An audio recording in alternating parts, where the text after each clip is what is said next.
think one of the problems when we come to deal with these issues of voluntary simplicity, well-being, the environment, is a lot of the academic research, I think, has missed the point. For example, in environment, 90% plus of academics look at the science and they look at the symptoms of what's wrong, but they very rarely study the causes. And I think at the heart of this is the fact that most universities stigmatize interdisciplinary research. If you want to be published in academic world, you need to be very specialized. You need to write for one of the main journals. It requires disciplines, really exclusive focus on a particular discipline, whereas the environmental challenges we face are completely interdisciplinary. We need to understand the science, we need to understand the social, economic, political, psychological, spiritual causes of the crisis we're in. We can't just take one little part and separate it. But universities are woefully equipped to deal with these complex, systemic, interdisciplinary problems. And especially the older universities. I was at Oxford and friends who are, Harvard and Stanford, great universities. But again, they're not set up for this type of research. And we live in a very complex system. Everything we do is embedded in many different areas. And unless we can see the connections between all these areas, I think it's impossible to make serious progress. Climate change is a human problem. I think we've all accepted that. And we can read about how bad it is. We can read about what's happening to the ice caps now. We can read about what's going to happen in the future. But we don't read so often about what are the actual fundamental causes of climate change. And the fundamental cause of climate change is the socio-economic, political system we live in, which has been developed, well, at some level over 1,000 years, but particularly since the Industrial Revolution. And it's caused by the set of tacit assumptions that we all have about what is success, what is growth, what is happiness, how should we live. And universities aren't so good at tackling these sorts of questions. I know there are some academics, some researchers that do, but I really think we need to have a collective debate involving a movement linking together education, politics, business, communities, different religions, to really collectively come together and find out some solutions. Because you can't just take one piece of it. You have to look at it all together. One of the, I think, more encouraging developments over the last few years that I'm seeing, and particularly in the States, is that more and more churches are starting to recognize how serious climate change and the other environmental problems are.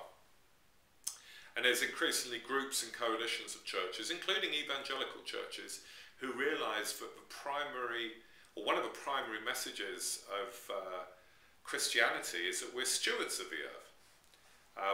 Now, we might, in religious terms, there was always a view that man was given dominion over the earth and needed to conquer nature. Yet I feel the true meaning of Christianity is stewardship, and that we've been given this extraordinary gift of living in what by all accounts might be the only inhabitable planet in the whole certainly the known universe. And we have to question what we've actually done with it. And from a religious perspective, I think it's a terrible abuse of the privilege of being human. And that if you are religious and you believe in God and that God did give you this planet to live in, give us this planet to live in, then stewardship is so critical that we look after it and we care for it. And at a deeper level, we need to see, and I think more churches are seeing this, that there's a tremendous connection between environmental degradation and poverty. A lot of poverty and death and illness in developing countries is caused by indoor pollution. That's one of the biggest killers in the world. A lack of sanitation, a whole series of environmental problems. The destruction of rainforests and other resources. This is a moral problem. The environmental problem is not just about the disappearance of animals. It's not just about rising sea levels or drought. It's about poverty. It's about human health. It's about the destruction of societies, and it's only going to get a lot worse. So again, the environment represents a really great moral challenge, but I think more and more religions are starting to consider is very much part of their movement and part of the message that they need to be telling their followers. There's been some interesting research done recently and more work studying the role of local economy and a belief amongst writers like Bill McKibben, for example, that part of the problem we face in the West in particular is that globalization, the rise of corporations, international economy has really devastated local business, and that we need to return to local economy. We need to return to growing our own food and buying it in farmers' markets. We need to return to more cooperation, more local shops. You know, when you go to a mall now, you won't see a local store. It's all big multinationals or big chains. And then you see, you know, large corporations like Walmart, Target come into towns, and you know, I think it's a great shame that so many local businesses and shops have disappeared. When I grew up in England, neither of my parents had a car, and we used to walk 400 yards from our house down to the stores, and we go to one store and buy bread. We go to the next store and buy our fruit and vegetable. We go to the next store and buy the rest of our groceries. Then we go to the bank and we go to other stores and buy clothes even. We talk to the shopkeepers. We were part of a community. Everything we bought was local. These were all locally owned businesses and stores run by our neighbours. And, you know, it won't be viable in every part of this country now, maybe in large cities, but I think it's really would be wonderful to go back to that community.